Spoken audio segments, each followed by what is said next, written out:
Hi నమస్తే, నేను మురాపల్ Bhaskar, high court advocate, Hyderabad. ముఖ్యంగా ట్రస్టులు ఈ మధ్యకాలంలో రకరకాల వ్యక్తులు ట్రస్టులను ఏర్పాటు చేయడం అనేటువంటి జరుగుతూ ఉంది. ఈ ట్రస్టులు ఏర్పాటు చేసినప్పుడు దావా ఎవరు వేయాలనేటువంటిది ఒక పెద్ద ప్రాబ్లమెటిక్ గా అర్థం కాక బాధపడుతున్నటువంటి పరిస్థితి. ఒకటి గుర్తుంచుకోండి, మీరు ఏదైనా ఒక ట్రస్ట్ పెట్టినప్పుడు, చారిటబుల్ ట్రాన్సాక్షన్స్ చేస్తున్నప్పుడు, చారిటీ కోసం వెల్ఫేర్ యాక్టివిటీస్ చేస్తున్నప్పుడు ఏదైనా వివాదాలు తలెత్తితే, ఏదైనా గొడవలైతే, దావాలు వేయాల్సి వచ్చినప్పుడు ఎవరు వేయాలనేది ఒకటి ఉంది.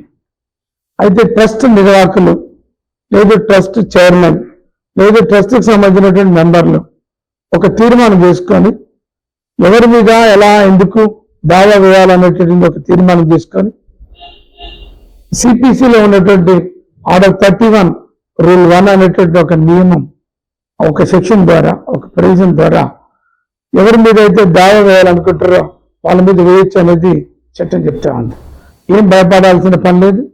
ట్రస్ట్ నిర్వాహకులు కేసులు వేయవద్దు అనేటువంటి ఒక భయం చాలా మందికి ఉంది, అనుమానం చాలా మందికి ఉంది. దాన్ని నివృత్తి చేయడం కోసం నేను ఈ నోటీసులు పెడుతున్నాను. Thank you.